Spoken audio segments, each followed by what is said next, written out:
Good evening, watchers, and welcome to my review of Contractors Showdown. A review that I actually thought would be really easy to do, but has been rather problematic for a few reasons. Like, subscribe, and all those delicious things, and let's go. So with a plot that kinda resembles something you'd get if you mixed MK and Call of Duty and Fortnite all together, we move on straight to the gameplay. So just like Contractors, this game has a unique and wonderful hub. And just like Contractors, you can move around learning all the movements, use all the weapons, and there's even target ranges so that you can go and become a sharpshooter before you enter the fray of battle. The game has several different types of money or currency, and even a type of loot box system. And all of the above can be gained by either completing missions during the gameplay or finding it on the battlefield. And then in the hub you can buy or unlock a slew of different upgrades, perks, skins, and all sorts of different things that can be attached to your weapon or to your person. And once again, it seems like the devs have tried to give you more.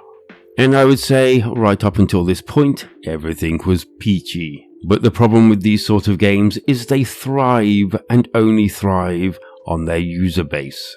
And so, let's get into a game, shall we? Well, basically, you go into the hub, you bring up a menu, and pick whichever mode you want. Solo, squad, or there's like a basic version just for beginners. I believe it's like 1 to level 12. And this beginners section kind of had no actual players. In fact, several times I went into it because I was getting my arse handed to me by the higher level mode. And on the whole, going into this section, I would only get a few people in each game.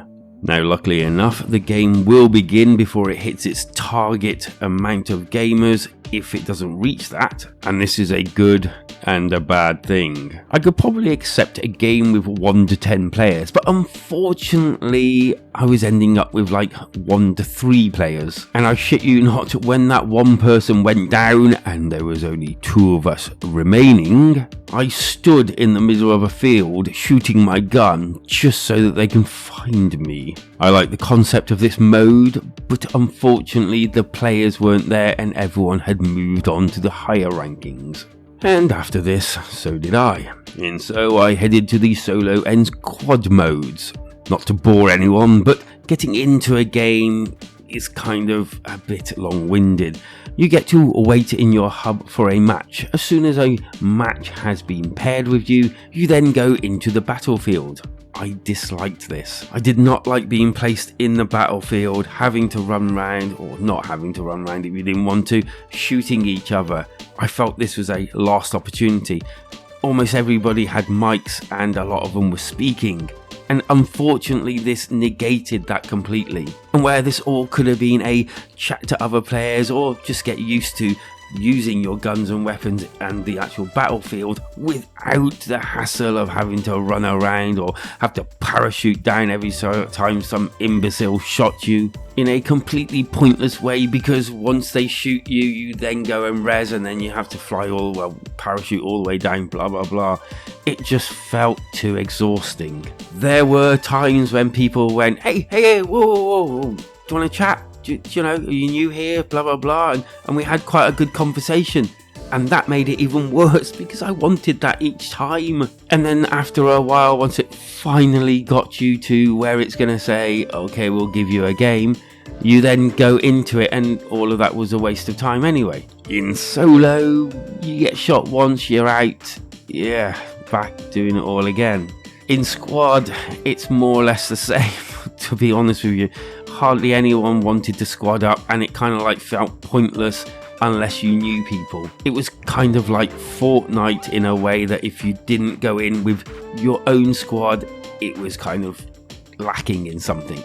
Now, don't get me wrong, there are ways of resurrecting yourself, but no fucker knew how to do it. One squad was like, yeah, I think you can use money or something.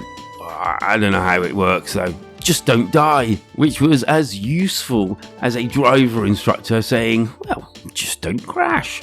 After a while, I did learn that stealth is better than run and gunning, and I did get a little bit more joy out of it. But unlike Contractors, it's kind of too brief. If you do get knocked out straight away, it's a lot of a hassle to get back into, and sometimes it's hit and miss on the player base as well, so you might end up having a full match of players, or you might just end up only having a few. Graphics and sound were pretty spot on. Again, it's Contractors, and therefore it has that level of detail. And if you've not seen my review on Contractors, I'll link it at the end of the video, as I would say that the level of detail, exercise and all that sort of stuff is here, and you can probably just pull it from that review.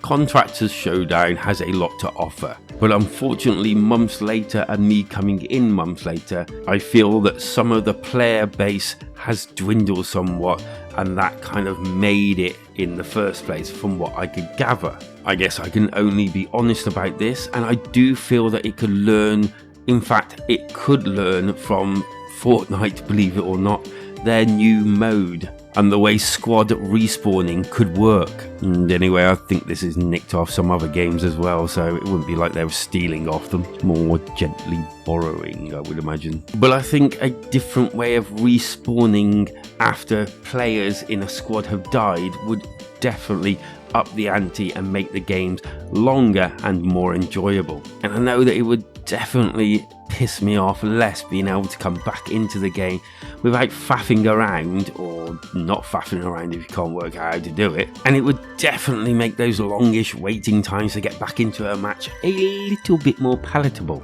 So I'm hoping they're listening to this and maybe taking note. Hell, I might be completely wrong, there might be these sticking their fingers up at me, but I paid for this game and I feel like I do want to play it, but I feel that the waiting time's a little bit of a hassle, especially when I can just load up the original Contractors and pretty well get into a game that lasts a lot longer, because when you're shot it doesn't mean game over necessarily. Anywho, I'm going to give Contractors Showdown, this is a little bit hard, and I'm pretty sure that the original reviewers have given it like 8s, 9s, 10s, and it is an achievement, and I'm just waffling now, so I'm just going to give it a 7 out of 10. And this could definitely go up really, really easily just by making some tweaks, a couple that I've mentioned, you know.